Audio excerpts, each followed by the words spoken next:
y 32 minutos y nos da mucho gusto saludar a esta hora al alcalde mayor de Bogotá, el doctor Carlos Fernando Galán. Alcalde, muy buenos días, gracias por estar con nosotros. Muy buenos días, Juan, y a todo el equipo de la FM y a los oyentes que nos acompañan en esta mañana. Alcalde, aquí estamos muy sorprendidos con unos señores de la ONU que, sin entender muy bien de dónde, dieron un dato escandaloso que nos hace quedar muy mal ante el mundo, como si este fuera un país de bárbaros, en el que dicen que en el aeropuerto El Dorado, ni más ni menos, el aeropuerto Luis Carlos Galán, en el aeropuerto El Dorado hay 20.000 muertos no identificados. ¿Qué ha podido usted establecer sobre eso? ¿Qué se sabe? ¿Quiénes eran ellos? ¿Por qué dicen eso? ¿Y cuál es la postura del distrito frente a ese informe? Bueno, Juan, nosotros en Bogotá también estamos pues sorprendidos con esa información. Yo me he comunicado con la Fiscalía, conocimos también el informe o el documento que presentó Medicina Legal el día de ayer, y hasta ahora no tenemos, digamos, claridad sobre el origen de la información que llevó a que esta delegación de la ONU que visitó a Colombia, una revisión, es la encargada de revisar los temas de desaparición forzada, pues acceder a esa información. No sabemos. Lo que sabemos es que al parecer ellos afirman que Medicina Legal o el Instituto Forense, dijeron, entiendo, les habría entregado esa información. Medicina Legal ya se pronunció públicamente diciendo que no la conoce. Yo hablé ayer con el director seccional de Fiscalías de Bogotá, tampoco conoce el origen de esa información, y por lo que vimos la Procuraduría tampoco. Entonces, pues es un tema muy delicado que si esperamos que haya un pronunciamiento tanto de la Nación, que entendemos que también está sorprendida con esta información, como obviamente principalmente de las Naciones Unidas, para que le expliquen al país cuál es el origen, porque es un tema muy delicado que no se puede tomar a la ligera una situación de estas, y se aclare por completo el origen de la información. Alcalde, buen día. Lo saluda William Calderón. Carmen Rosa Villa es la integrante de ese comité de Naciones Unidas que ha llevado la vocería y que ha afirmado tajantemente que sí había 20.000 muertos sin identificar en un hangar allí en el Aeropuerto Internacional El Dorado. ¿Usted puntualmente como alcalde va a adelantar algún tipo de reclamo, de queja, de solicitud oficial ante Naciones Unidas? Pues nosotros sí vamos a pedir que nos presenten a la ciudad y creo que al país, digamos, los elementos que les permiten a ellos hacer esa afirmación, porque, digamos, una información que pueden haber recibido de alguien, pero sin contrastar con ninguna autoridad, ni creo yo, ni siquiera con la JEP, pues puede hacerse de esa forma. Entonces yo sí creo, y Bogotá va a pedir que se aclare el origen de la información, las fuentes, qué elementos de verificación que tienen, digamos, para hacer esa afirmación. A mí me parece muy grave que sea una afirmación de esas dimensiones sin un sustento adecuado ni elementos de juicio que les permitan llegar a esa información. Entonces sí es importantísimo para Colombia, para Bogotá, que eso se aclare cuanto antes. Bueno, dejando de lado esta información mientras nos dan las respuestas oficiales sobre este tema, alcalde, permítame preguntarle por el agua, que es en estos momentos la preocupación de los bogotanos. Usted ha levantado el racionamiento del 23 de diciembre, si no estoy mal, al 6 de enero. Al 6 de enero, exactamente. Y pues uno dice buenísimo, pero también hay la preocupación de ¿y qué tal que el 6 de enero digan que no, que ahora entonces nos tienen que poner más racionamiento porque los embalses se bajaron? Es decir, esto está controlado, es una decisión que se está tomando de acuerdo al nivel de los embalses y digamos con la promesa de que en el 2025 no va a ser peor el racionamiento. Bueno, Darcy, ¿qué nos permitió tomar esa decisión? Por una parte, el sistema Chingaza, que es, yo les he explicado a ustedes cómo ha sido parte fundamental del abastecimiento de agua a Bogotá. De ahí hemos traído promedio 70% del agua que consumimos.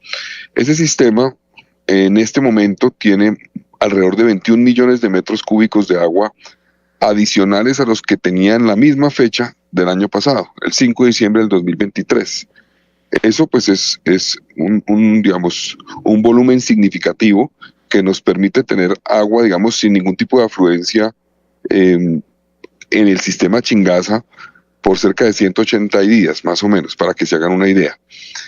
Entonces, eso es un elemento. Tenemos más agua que hace un año gracias a las medidas que se han tomado. El cálculo de los técnicos del acueducto es que gracias a las medidas que se han tomado y la reducción de consumo, el sistema tiene alrededor de 18,8, 19 millones de metros cúbicos. Entonces, más del 90% más o menos de eso es de lo que tenemos hoy adicional es producto de las medidas. Segundo, en enero de este año, Darcy, nosotros traíamos más o menos el 25% del agua que consumíamos en Bogotá de Tibitoc, del agregado norte, no de Chingaza, sino del agregado norte. Gracias a que hemos podido acelerar el proceso de optimización de la planta de Tibitoc, hemos crecido ese porcentaje y hoy ya no traemos del agregado norte el 25%, sino alrededor del 45% del agua. Hemos reducido eso de Chingaza y hemos aumentado eso de Tibitoc. Ese es otro elemento distinto que tenemos en este momento frente a lo que teníamos en enero de este año, que nos ayuda a que el agua que hay en Chingaza pueda durar más. Y tercero, hicimos modelaciones analizando el consumo promedio histórico en esta temporada del año. Y el consumo en promedio se baja alrededor de 5% la última semana de diciembre y la primera semana de enero. En 5%. Entonces, aún sin racionamiento, del 23 de diciembre al 6 de enero, calculamos que la reducción de consumo va a ser de alrededor de 1.106.000 metros cúbicos de agua. Entonces, esos tres elementos nos permiten levantar temporalmente el racionamiento para darle un respiro a la ciudadanía, que yo sé que ha enfrentado situaciones difíciles por cuenta del racionamiento. Es una medida pues difícil, compleja, que afecta a la calidad de vida de la gente, que afecta al desarrollo de sus actividades, y por eso creo que dadas las circunstancias podemos dar un respiro en esta temporada por esas tres condiciones, pero tenemos que estar listos para volver a arrancar el 7 de enero y eventualmente enfrentar una temporada seca otra vez en enero, febrero y marzo. Aprovecho para decir, va a bajar el nivel de los embalses, es normal que baje. En esta época, en todos los años, siempre baja. No es que este año va a bajar y otros no han bajado. Siempre en diciembre empieza a bajar, inclusive desde noviembre empieza a bajar el nivel de los embalses.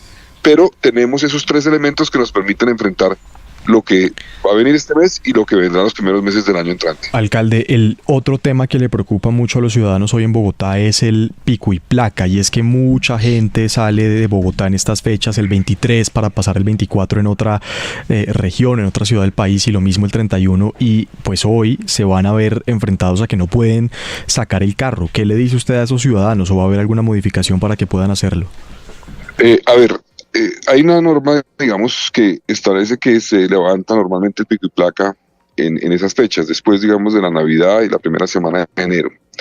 En algunos años no se ha levantado, entiendo que en los últimos años no se ha levantado la medida del pico y placa, y nosotros, yo le pedí a la Secretaría de Movilidad que hiciera una modelación nuevamente para revisar cómo se calculaba tanto, no solamente la proyección que usted menciona de salida de personas de Bogotá, sino también el estado de las vías y el estado de las obras de Bogotá. Ellos me entregaron una modelación, están trabajando casi que 24/7 para llegar a una conclusión, pero básicamente lo que les advierto es que sí veo con preocupación el hecho de que hoy tenemos muchas más obras que hace un año en Bogotá, muchas más frentes de obra. Para que se hagan una idea, Bogotá tiene en este momento 1.196 frentes de obra abiertos, más de 242 proyectos que están en curso. El metro, por ejemplo, que en enero de este año, cuando llegamos, o en diciembre del año pasado, no tenía frentes de obra en la Caracas, hasta ahora iba a empezar eventualmente en la 1 de mayo. En este momento tiene muchos más frentes de obra y vías cerradas. Cuando nosotros llegamos había cerca de 64 kilómetros de vías cerradas. Eso ha ido creciendo, va a llegar este 2025 a más de 160 kilómetros de vías cerradas. Eso tiene una implicación que lleva a que la ciudad pues tenga retos en la movilidad también, aún con personas saliendo de la ciudad.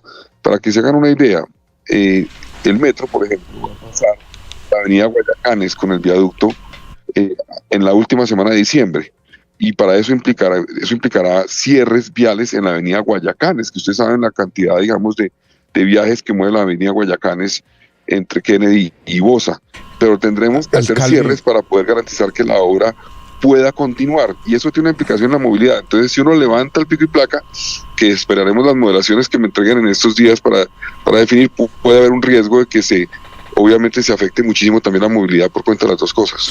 Señor alcalde, pero dando soluciones estructurales que dejen huella, así como por ejemplo el alcalde Peñalosa hizo tantas cosas que realmente fueron disruptivas en Bogotá, ¿usted en Bogotá por qué no lidera algo verdaderamente sorprendente? Mire, señor alcalde, el parque automotor en Colombia son unos 18 millones de vehículos. Ahí caben camiones, motos, todo, 17 millones.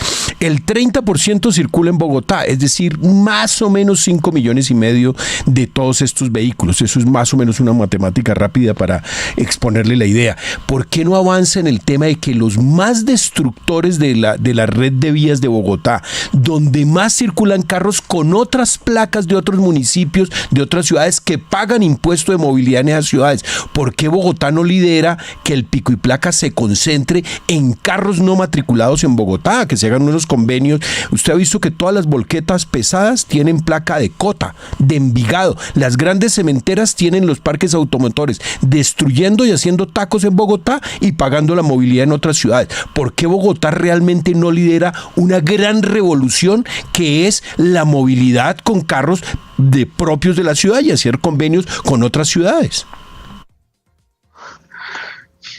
Sí, ¿Fernando? Sí, alcalde. Sí, a ver, este tema me parece clave e interesante. Mire, yo lo he venido hablando con diferentes actores. Ya Bogotá empezó, por ejemplo, Bogotá cobra más por el pico y placa solidario las placas que no son de Bogotá. Significativamente más, creo que es un 20% más.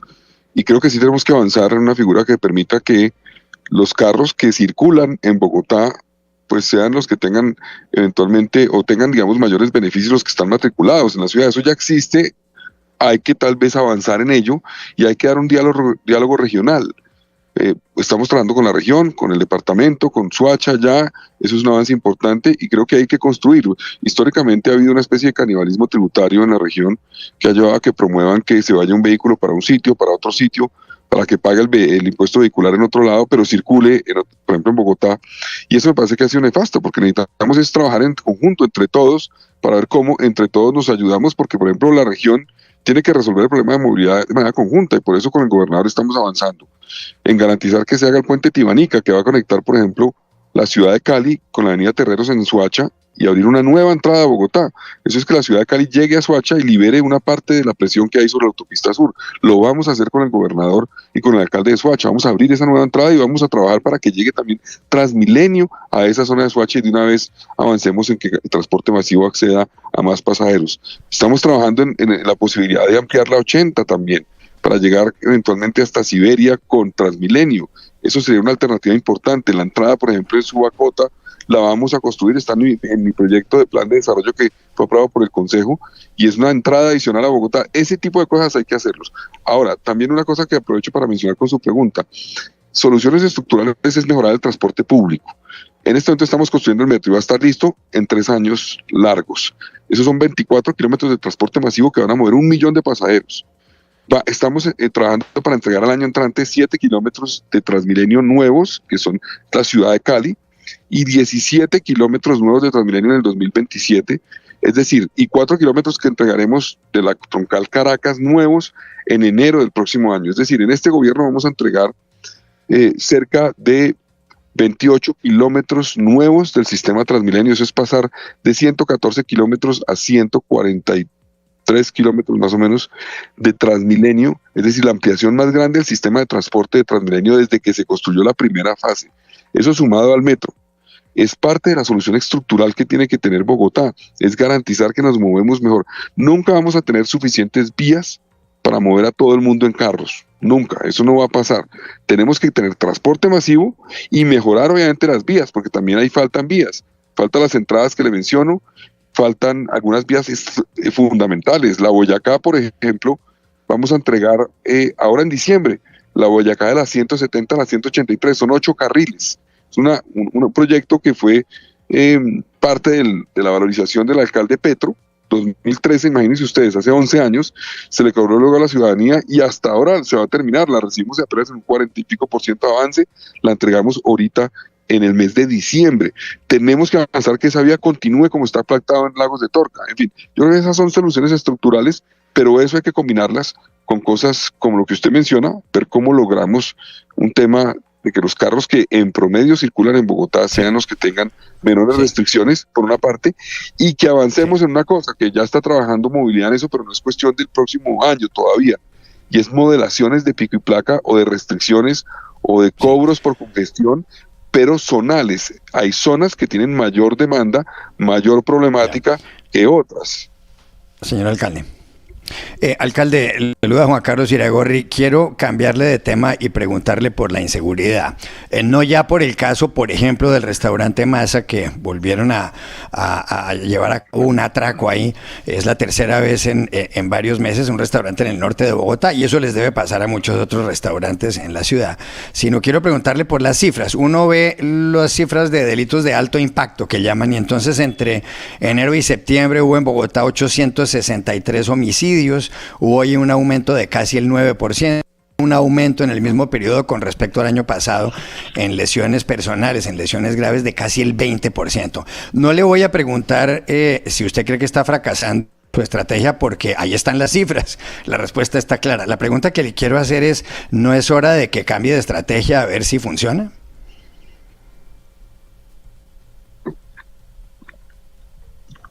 ¿Aló, Juan Carlos?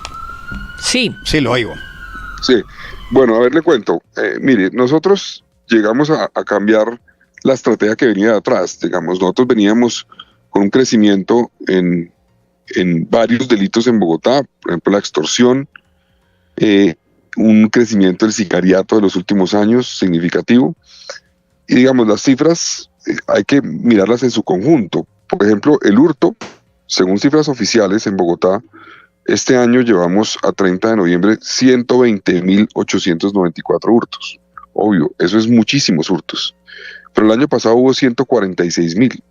Es decir, hay 25.000 menos. Eso es una reducción de 18%. Según las cifras de Fiscalía y Policía, la reducción de hurtos celulares es de 31%. Ha habido 14.000 menos. La reducción de hurto a residencias es de 1.900 casos menos, 26%. Hurto a comercio hay una reducción de 13%, 1.400 casos menos. Ha habido en este año 9.700 casos. Entonces, yo creo que hay que mirarlas en su conjunto. Ha habido un aumento del homicidio, efectivamente. Sí, ha habido un aumento del homicidio. En parte se ha producido por el enfrentamiento que ha habido de la policía a bandas delincuenciales. Pero alcalde, perdóneme, esa no es la percepción de la gente. La percepción de la gente es que cada vez que no se ha podido luchar contra la inseguridad, que cada vez es peor. Es decir, ustedes tienen unas cifras que también las da la policía y el secretario de seguridad, que todo ha bajado, pero eso no es lo que siente la gente. Bueno, a nosotros nos corresponde obviamente buscar cómo mejoramos las cifras, obviamente. ¿Cómo mejoramos las cifras? Porque las cifras tienen una limitante, efectivamente, Darcy.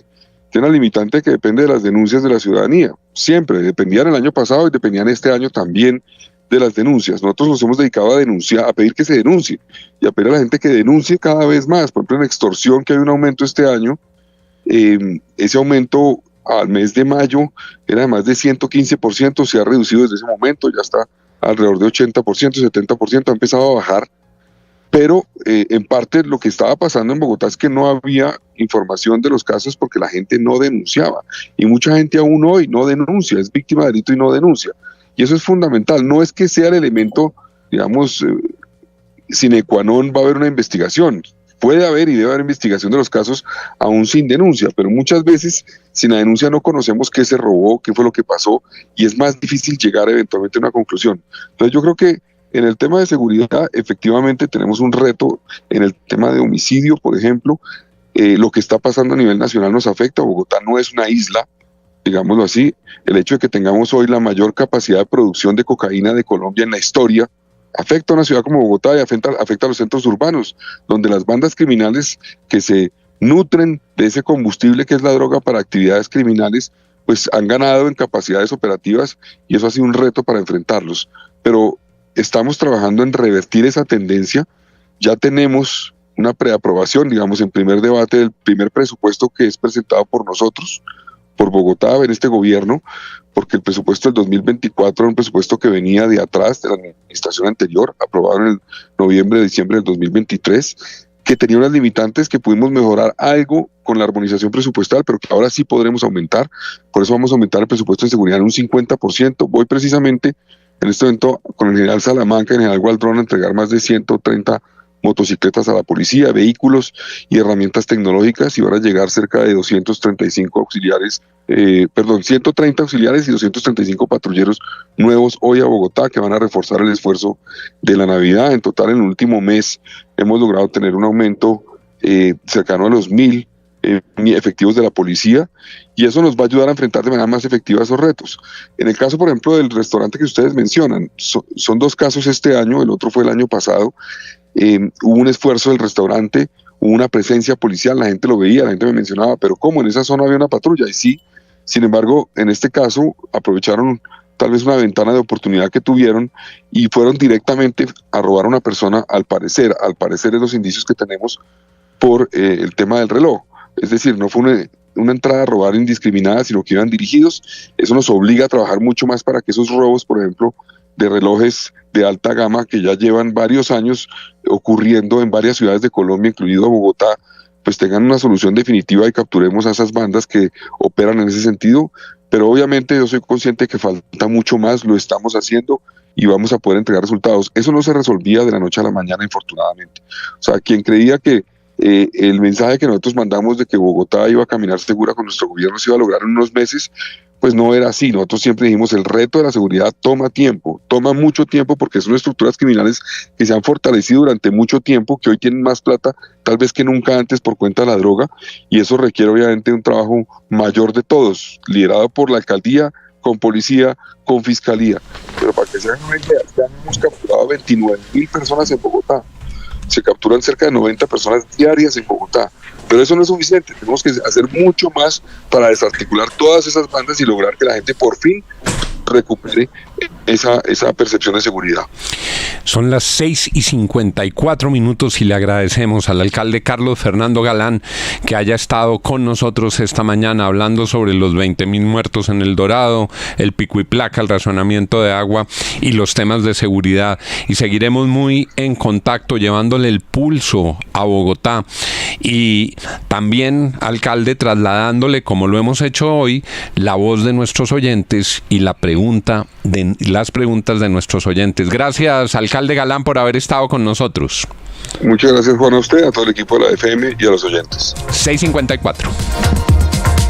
Gana 1 millón de pesos semanal con el Banco Popular. Es muy sencillo. Solo debes tener 650,000 pesos o más en tu cuenta de nómina o cuenta pensión y registrarte para participar en nuestros sorteos por 1 millón de pesos para ser uno de los 10 ganadores cada semana. Regístrate ya en www.bancopopular.com.co o ven a